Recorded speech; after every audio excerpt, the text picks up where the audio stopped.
You shall not bear false witness against your neighbor. Deuteronomy 5:20. Welcome to Epigraphs. I'm Ted. And I'm Maria. If you're listening very closely, you'll notice that we've had to change our title from Epigraph to Epigraphs, plural, we've actually started to post these online. We found out that someone on RSS took our name, so... But it hasn't posted in the episodes. Lame. It's what I would call an epigraphic fail. Well, for this evening, we're going to discuss a poem by the American poet Richard Wilbur. The poem is entitled Lying. It can be found online at the Poetry Foundation. So if you are not familiar with the poem, I highly recommend going and reading through it at least once. We think that it's worth spending some time with. That's why we're talking about it. We're going to spend even more time with it. So have a look at it, and then hopefully from there, this will be helpful and enlightening. So Michael, I think you introduced me to this poem, but I was immediately struck with it, and not every poem sticks with me. This one certainly had. Mm-hmm. What was it that initially attracted you to this poem? Was it something that you had to cover in a class? Is it something you came across in private reading? I first read this for a literature class my first year of college. It was my freshman English major, 16th to 20th century English language literature class. So broad overview. Mostly I don't remember what we read in that class, but we read this and I loved it. I immediately went to the library actually and got a book of Richard Wilbur poetry. But there's an immediacy about the way that Richard Wilbur writes and a freshness of vision that I found really entrancing, almost combined with a diction and a metrical commitment that really fits with what I just enjoy in poetry. Mm. Well, this one's certainly dense, and I've read a little bit of his other poetry, and again, it is fair. He packs a lot in, but this one is just absolutely replete with image after image after image. I actually, part of the reason I wanted to do this because I just read it to a couple of friends of mine, one of whom has been writing a lot of poetry, and we're talking about the need for specificity and concreteness in it maybe not intrinsically in good poetry, but certainly as you're learning to write good poetry. Uh-huh. And so I brought this up as an example of something that really just drills down on seeing, which is kind of what the poem is about too. So, but yeah, the thing that stuck in my mind, I think the first time you read this to me would have been 5-7 years ago. The particular image of the onion skin on the counter has just, well, and it's interesting. Onions to me have actually held a pretty similar role to what he seems to be doing in this poem, and we can get into that. But I remember one time at the Labrie Institute, we did this thing, it was an exercise called Get to Know Your Onion, where you basically slowly prepared an onion for dinner at the same time as trying to pay. That would make me so sad. Yes. I'm really sensitive to onions. Yes, it was an emotional experience. But you notice all kinds of things, like the fact that the inside of a white onion skin, if you take it off and it's intact, is like opalescent. It looks like a translucent mother of pearl, and those two things kind of fused in my mind together into one very powerful image of sort of what hidden everyday beauty. These things that we kind of look past. So why don't you give me what you think this poem is about, and I'll be interested to see how much we line up. What this poem is about? Okay. You're also welcome to question if that's a legitimate question. You can, yeah, but we'll go with what I think you mean, with the caveat that if you could say what the poem was about, then there wouldn't really be any point in writing the poem. You would just say the things that it's about. Um, Or, it might take a book to say yeah. what's done in 50 lines. But, I loved this poem for a long time, honestly, before I really had much of a sense of what was going on in it, before I'd really thought it through. What The what attracted you to it at that point? the the the imagery and the emphasis on seeing and seeing in a new way, actually giving attention to things, I think. But that is not, I think, what the poem is about. I think it really is crucial that Wilbur entitled it Lying, which takes us away, I think, from what I would maybe have thought the poem was initially about. I think that the general gist of it is that there is this gap between what we say and what we see, and between what we see and what's there. But it's not a hopeless gap. Okay. The things are there for us to perceive. Yeah. And when we perceive them rightly and truly, that in itself is a kind of making. But it's not like a creation ex nihilo, right? Yeah. It is that we are perceiving something that is really there, and our vision of that is something that like forms in that moment and that we then bear witness to. So it's interesting because when you say that, it reminds me a lot of Gerard Manley Hopkins' sort of poetic philosophy. What are you laughing? Is it because I always bring up Gerard Manley Hopkins? Yes, and Okay. I find it almost incomprehensible. But Well, my one I have multiple defenses. My strongest defense, actually, in this case, is the phrase "small wonder," because I'm pretty sure he's quoting Gerard Manley Hopkins there in, it's either in "Small Wonder of It." small wonder. Yeah, Okay. yeah. He says, let's see here, "Strange and Total Eclipse." I have certainly never caught a Hopkins quote. Yeah, in here. so right before he starts talking about the black low creeping. Small wonder that. Yes, pretending not to be. Yes. Okay. There's Hopkins uses small wonder of it. Blue bleak embers fall, gall themselves, and gash gold vermilion. I believe that's at the end of, the world is charged with the grandeur of God. No, not that one. Sorry, the Windhover. That's at the end of the Windhover. Any rate, there's certainly some resonances. There's some Wilbur resonances there, and yeah, and with that resonance in mind, seeing that strange phrase of small wonder, I don't know, I'd be interested how much he's. It doesn't strike me as a particularly strange phrase, but Hopkins does have that same kind of attention to and like rapid fire imagery Yes. in a lot of his Yes. poems. Yeah, exactly. That invites us to look at these things in the world anew. Yeah, there's well, and this is going to probably take a little bit of time to pick apart, but it sounds like you're presenting this as you see this as Richard Wilbur sort of embedding our actual perceptive process in a poem. But he's simultaneously, the poem is a image of the perceptive process as well as sort of an explanation, or as well as an unraveling of it. Is that what I'm getting? Because he's not flat out, he's not saying outright, obviously, what you just said about how we approach the world. He wants that. It seems like he wants, and that seems similar to what I've read, what I read in it as well.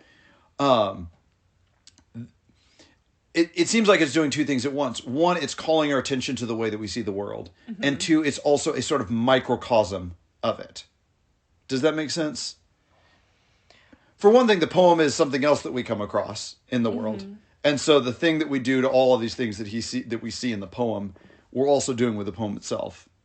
And so it seems to call attention to that as well. Sure, but I don't think it's meant to be quite that meta.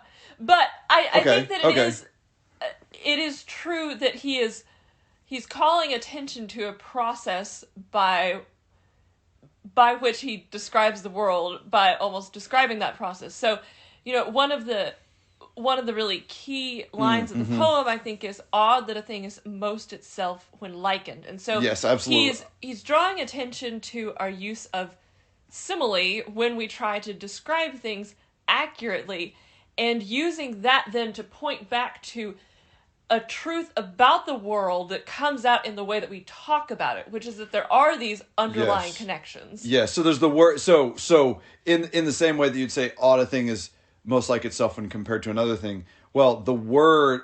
I mean, that's kind of what words are. They're a comparison. The poem itself is sort of that adjacent thing to reality. Mm-hmm. And so that's what I'm trying to get at. Not so much that there's sort of this like meta analysis, but that he recognizes that the poem is participating in that whole process. Mm-hmm. That's what but in that sense, it feels, again, like it feels very, this immediately strikes me, maybe that's why I like it so much. It strikes me as being very similar to sort of Jordan Hopkins' approach to poetry as well. This sort of intense attention to reality that is living next to the awareness that attention creates something that is not the same thing as the thing itself. Mm-hmm. But that's not, certainly not a hopeless thing. I mean, Hopkins is writing that out of I think the sort of this linguistic milieu, this sort of linguist and philosophical milieu that said something along the lines of either words mean exactly what they mean, in which case they can't have any bearing to reality, or they don't mean what they're talking about, in which case how can there be any connection? Mm-hmm. And how can you and I have any assurance that we mean the same thing? You know, you clearly have a different idea of, to take C.S. Lewis's, example, London. So when I say London and you say London, how is there any real communication? And Hopkins basically says, look, there's enough commonality, mm-hmm. which is, I think, that idea of commonality as an approach to truth seems to be very much at the heart of this. Well, why do you think it's called lying if it's about trying to tell the truth and seeing things as they are? Well, okay, so you talked about Hopkins' milieu. Mm-hmm. Wilbur, I think, is operating more, coming hopefully out of the place that T.S. Eliot describes when what's mm-hmm, the line? Mm-hmm. Words slip, slide, break. Under the stress. Yeah. And so there's this breakdown of faith, I think, in communication, not exactly in the way that you were talking about with Hopkins. Yeah. But more like the inadequacy of language itself, not so much the inadequacy of our internal pictures of things. Yes, yeah.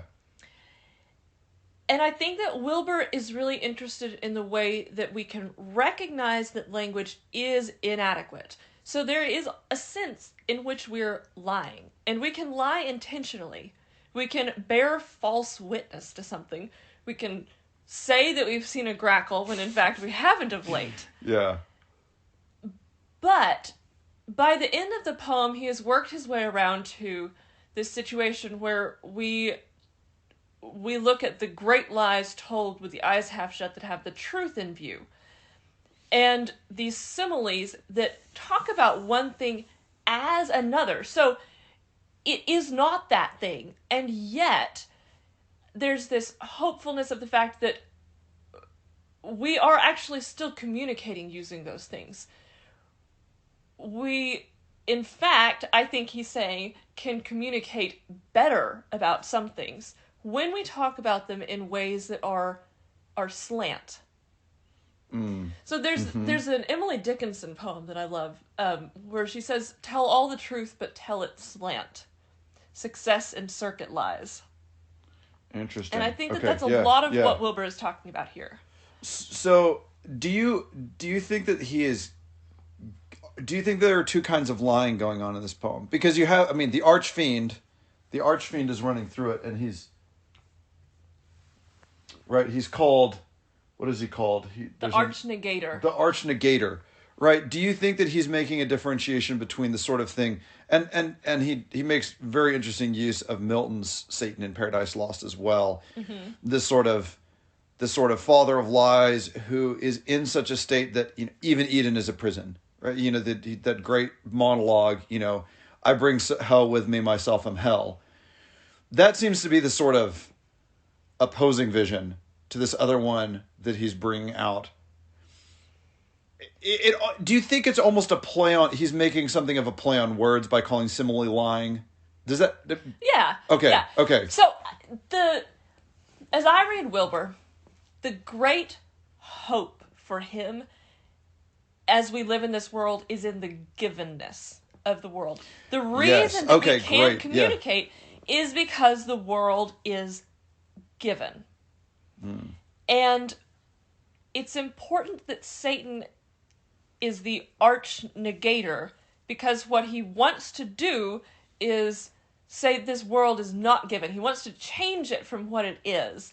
And Wilbur denies that we can do that. I've sort of gone through different lines in this poem being my favorite lines, but currently my favorite lines are... and so with that most rare conception, nothing. What is it after all but something missed? It is the water of a dried up well, gone to assail the cliffs of Labrador. And so when we see that something, quote, isn't there... Yeah. It's not missing in the sense of us being able to somehow negate the givenness and, I think, the goodness of the world. It's because it's somewhere else and we've missed it.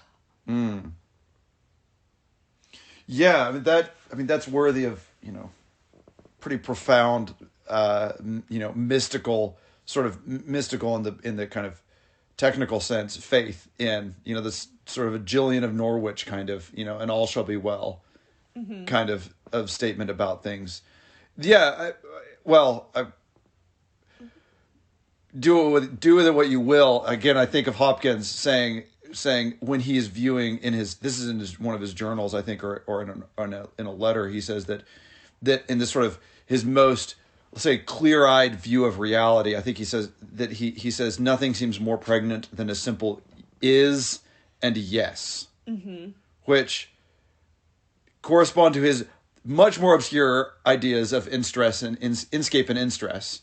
Inscape being that which is, and in-stress being the affirmation, the willed affirmation of the unity of things. Which in some sense I actually think that while it's more obscure to me, the idea of in-stress is actually more helpful these days.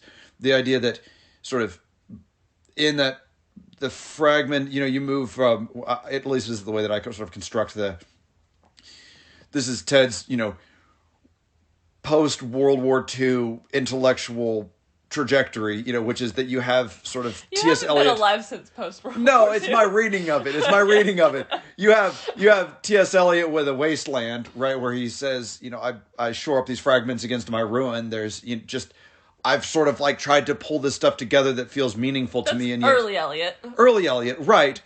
And then, and plenty of people escape this trajectory, but as a whole, there's this sort of fracturing that goes on in the post-war era that then sort of develops more into postmodernism, which says there never really was anything to put together, right? This stuff was all floating around there. And Hopkins, and again, and maybe I'm going to broaden it. I just like Hopkins' language. I'm going to broaden this. I think this is really kind of what poetry is about. So here we go. Which is about saying the universe. Ted's theory of poetry and its role in the universe. Well, it's to look at it. It's to look at, in some sense, it's to be able to look at the multiplicity of experience and to both say, yes, it is right. These things are, multiplicitous, can be viewed in many ways. There's this sort of, well, you could look at it as being betrayed by appearances and not being able to put things together because everything looks different all the time. Or you could see it, I think, in the way that Wilbur does, in this sort of joyful splendor of the fact that things are always revealing themselves differently. But that's one part of it. But the other part of it is actually an affirmation that that you can reach it in some way. That's the yes. You're saying, yes, this is all, there's 1,000 ways to look at a catbird, but a catbird is. And I can look and I can have some real relation to the catbird or to the onion Well, I think Wilbur would go actually much further than that Okay. in this poem. It's not that these things are multifaceted and just, revealing themselves to us some ways, but two things, I think, in particular. He would say these things are always there, ready to reveal themselves to us if we would just pay attention to it. Yes. And Yeah. not only that, there is a splendor of their similarity. He calls it a cognate splendor. Mm-hmm. And he doesn't say it in this poem, but would, I believe, trace that back to God. Yeah. Yeah. Well, And we have we have a duty to pay attention to those things, and then to bear witness to them rightly. And there's a line in there somewhere where we are permitted to use simile and talk in figures of speech and reflect particular views of things, but somewhere you cross that line between talking about a grackle that you haven't actually seen, yeah. Well, and then into negation, that which is where I think you start to bear false witness. That transition is in his words, forgetting out of what cognate splendor all things came to take their scattering names. Mm-hmm. And so where do you? There's that movement out of, there's that movement out of, right, rejoicing in that. It's the unity and multiplicity, right? It's how do you? It's sort of one of those like fundamental tensions of reality, let's say, that things are different and they're also the same. Mm-hmm. And I think there's an extraordinarily strong case to be made that Trinitarian theology is the only actual resolution to that. Yeah. Well, right, because what else do you do? You either say at some point you end up in this sort of monism of the one, in which everything disappears into that oneness, or there's multiplicity in the top and there's no unity. Mm-hmm. It's like, well, which of the two is it? Is it all going to dissolve into incoherence, or is it all going to come together into annihilation?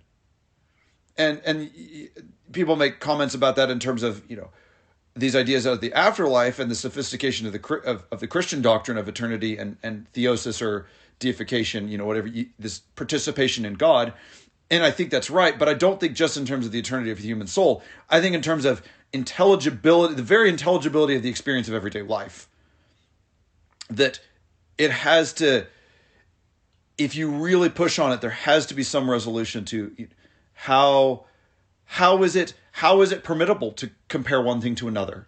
Mm-hmm. And why does that comparison actually reveal the things? Why is that comparison true? Yes, exactly. And I mean, I've never sort of put these two things so closely together, but I think if I sat there, we could talk out all the chain. I think that has to lead you to the Trinity in the end. An affirmation that there is 3 in 1 and 1 in 3, and that there's not, neither of those is dominant. I mean, that it's a mystery in the sense of a Christian mystery, and that if you don't have that, then you can't be sane in the sense of being able to look at the world and have a relationship with it. I'd be very hesitant to say that it has to lead you to the Trinity, but I would go so far as to say it's a reflection of the Trinity, sort of in the way that Sayers uses the Trinity in her The Mind of the Maker as an analogy, or rather, there we are with analogies again. Yes. She says that the creative process maps on in these ways. We see that reflecting the doctrine of the Trinity. Yeah. In the world. Yeah. I don't mean that you have to have this sort of conscious.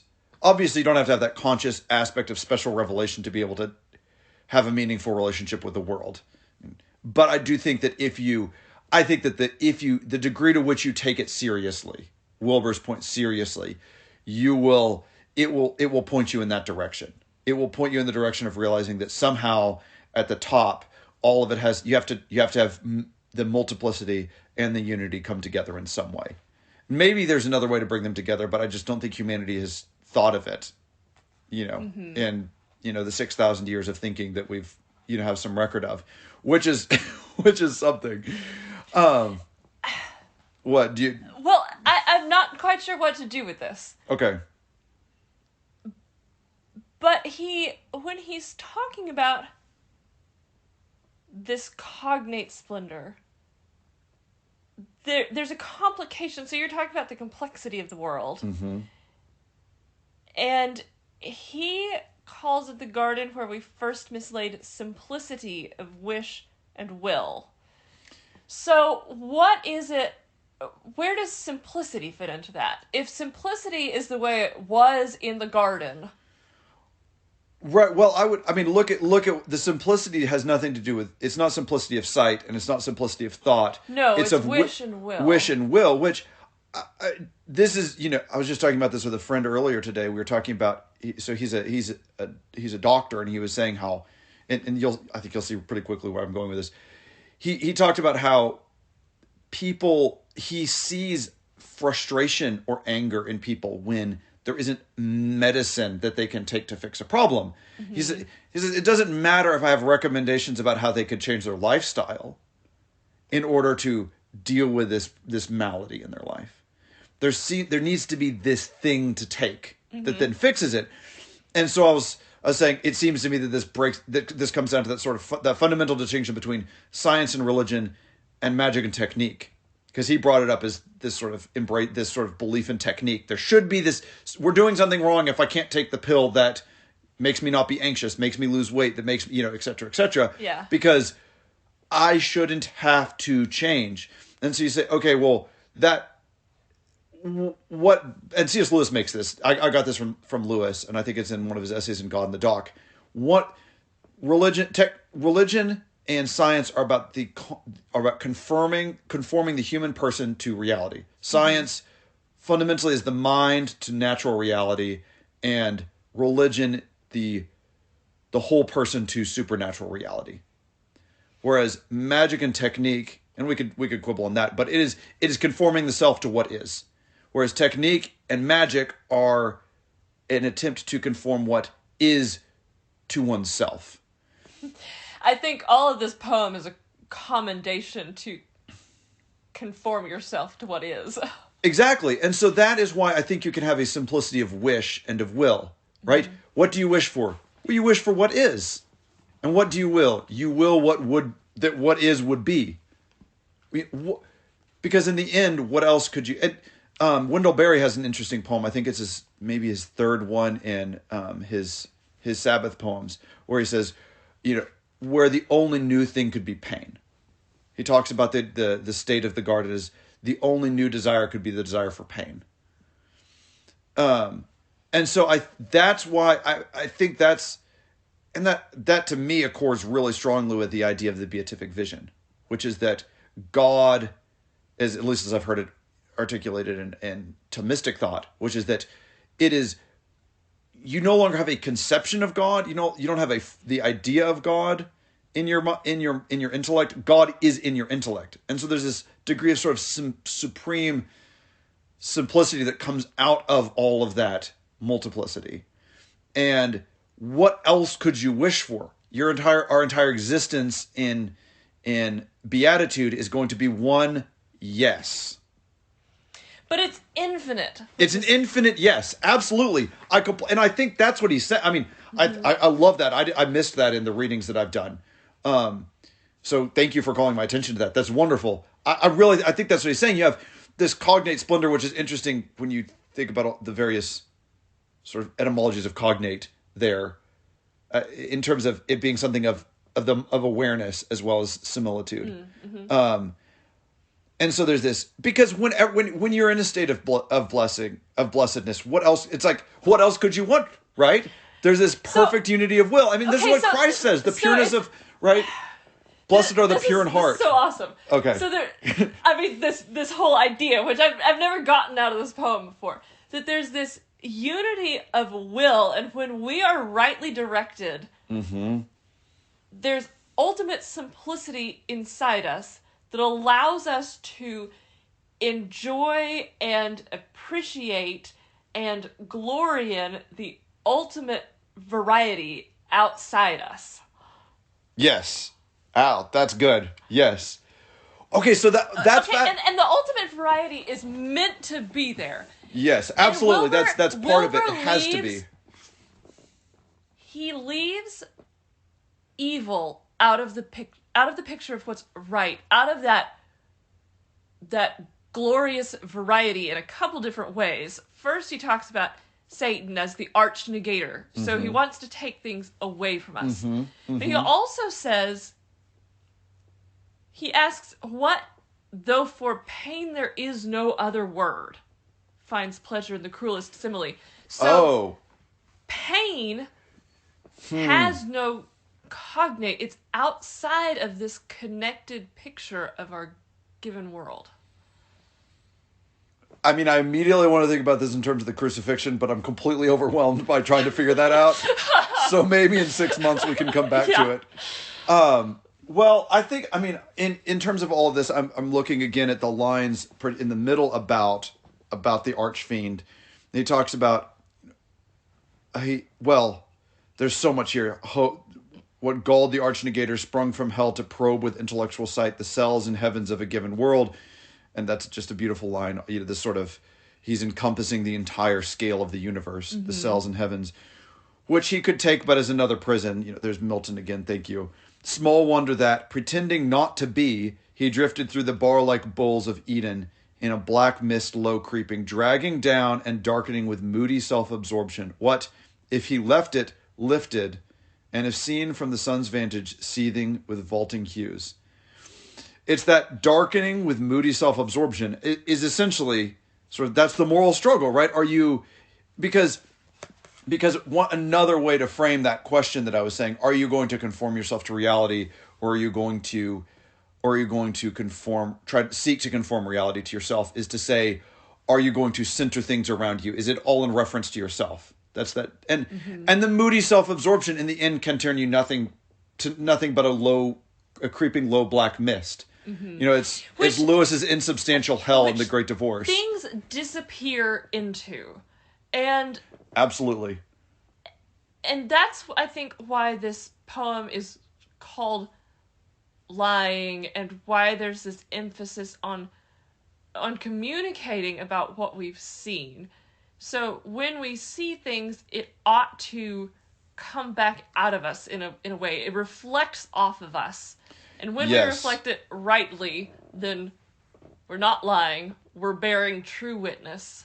Well, and in that sense, so then when you start thinking about, I mean, that image of reflecting, you know, that's, I haven't traced it any further back than Dante, but his image of heaven is that all of the souls are polished mirrors of charity. And so what do? They just bounce God's love back and forth to each other. Okay, but I would trace that back at least to Moses, who comes out shining with the glory of God. Oh, no, not the idea of God's love being a visible splendor or anything like that, but okay, so let me get to why I think that Dante's poetic description is different.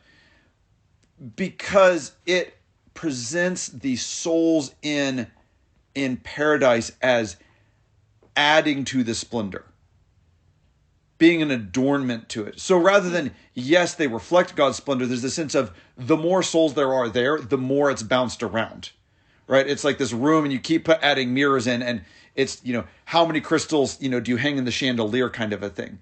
So it doesn't conflict with those things. I think it's an extraordinarily biblical image. It, you know, very much in line with how the Bible talks about the glory of God. But to the point being, well, twofold. One, yes, when that reality bounces off us, when it hits us, it shouldn't be absorbed into that black mist, like you're saying. Things shouldn't disappear into us. They should bounce off of us. And in Wilbur's case, bounce off in the form of written poetry. Mm-hmm. Although I think you could say the whole human endeavor is for it to bounce off of us in beautiful homes and in well-raised children and in good art and in music and in singing and in, you know, gardens and, you know, and on and on and on. But the other thing is is that we're not eyeballs, right? We have bodies. And so we're not just meant to see the world, we're also part of it. So if we are also part of the cognate splendor, what are we cognates of? Mm-hmm.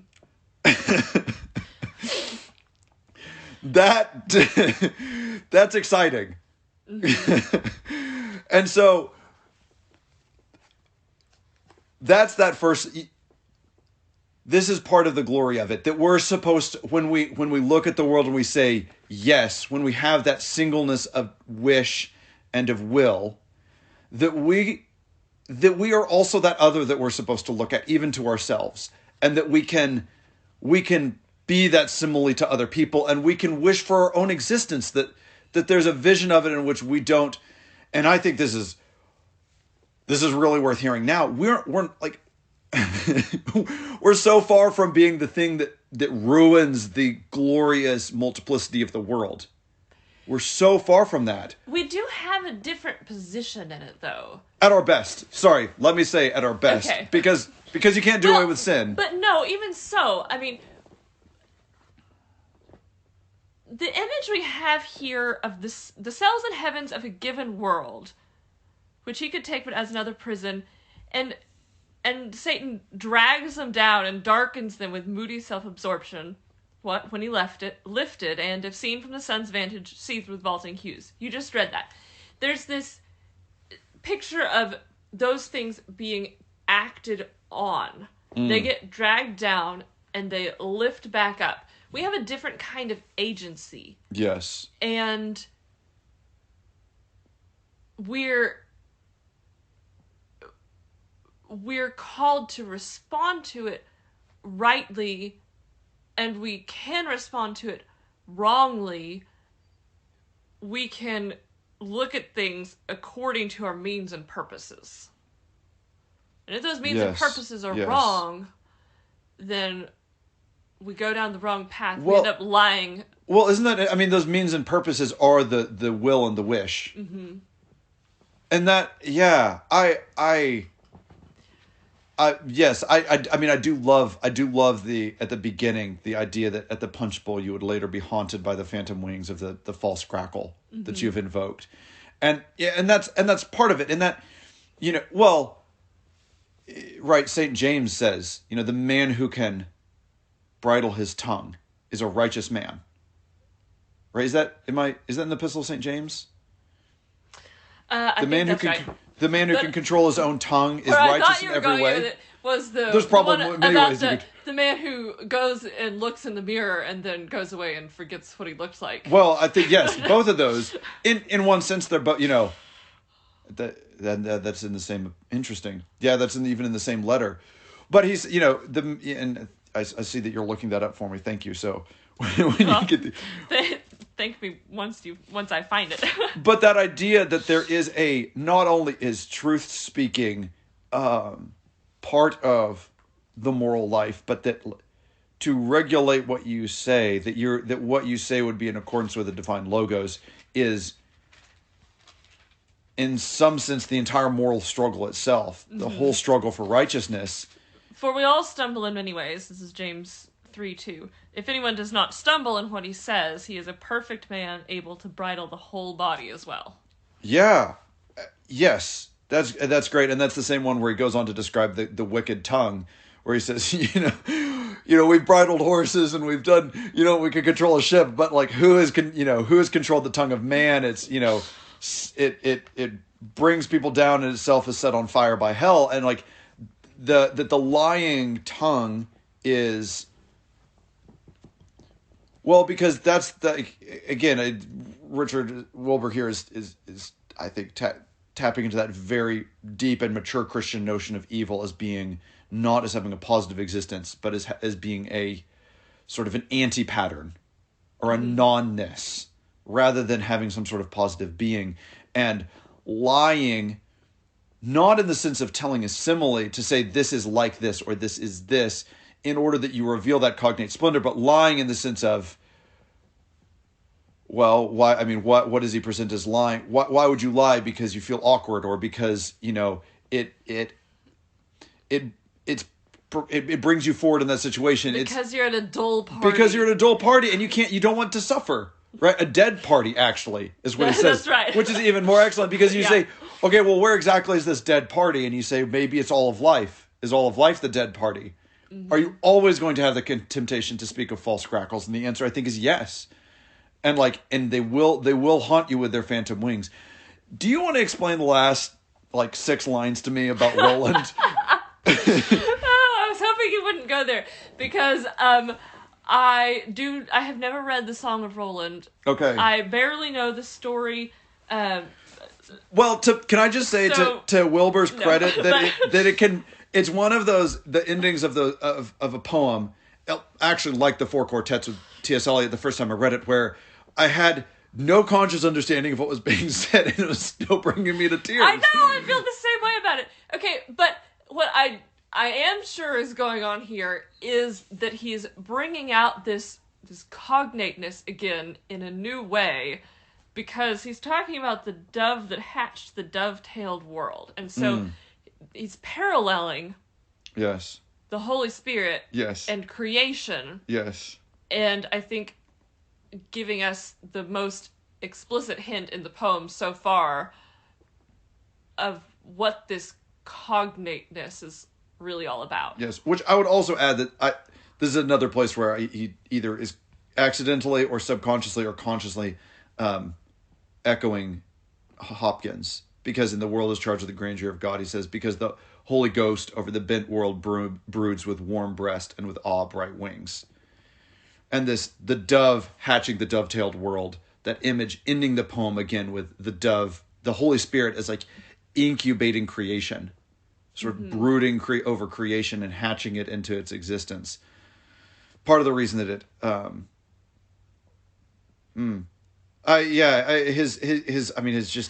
everything he has is so dense. It's so wonderful. Well, to just I know, take and then one to line. wrap it up, it was faithful unto death, and so, there's that call to be faithful to this glory, to Charles as king, and to the dove that hatched the dovetailed world, and shamed the devil, who we know from earlier in the poem is the arch negator. Yes.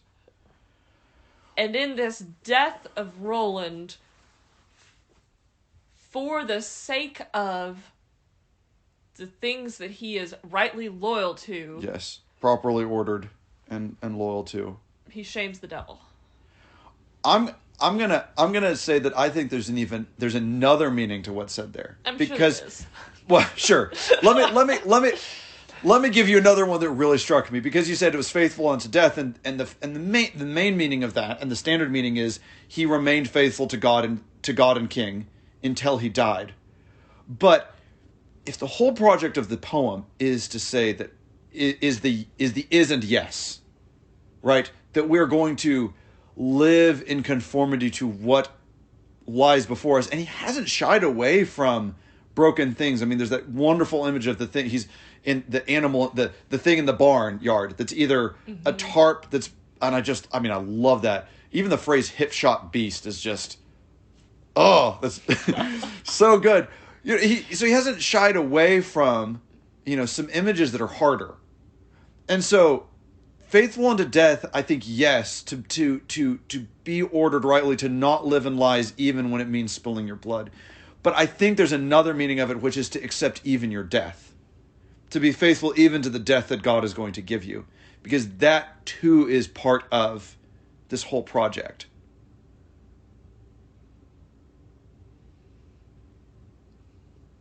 I'm not quite sure I followed the distinction you're making.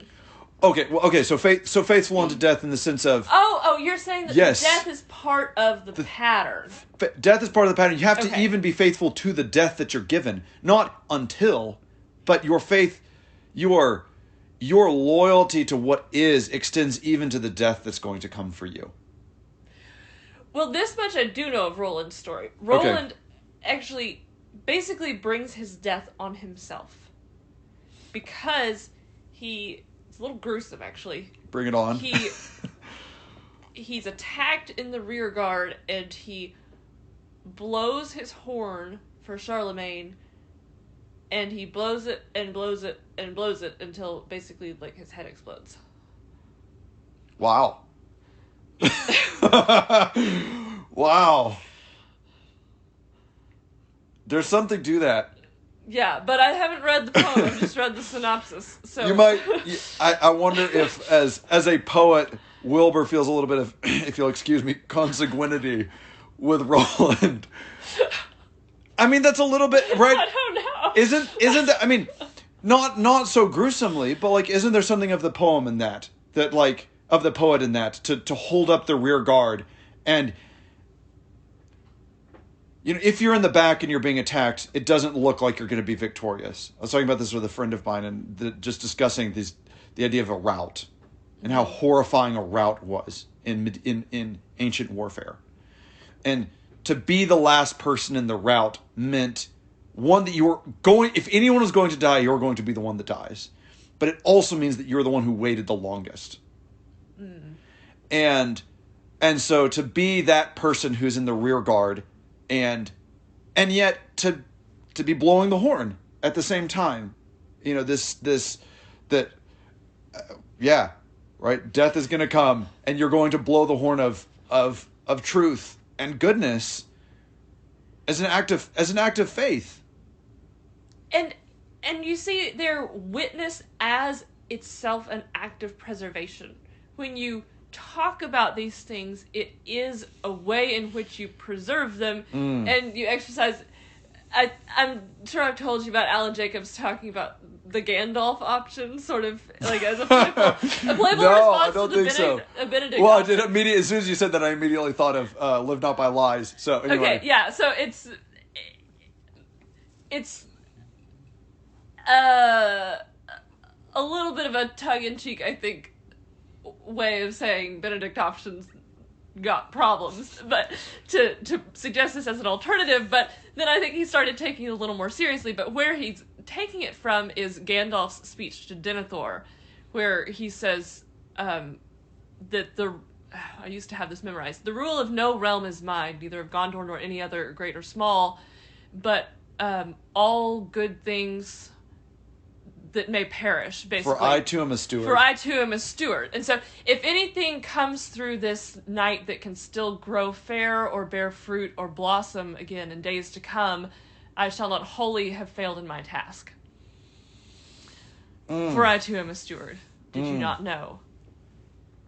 And when we witness to those things, we steward them. We bear them in mind and we give them attention. Well, and this is to go back to our conversation about honeybees, right? What persists? Which, when we quoted this poem. I know. I really like how it's all fitting together, but it is, and that's to go back to the wish and the will, right? It is not.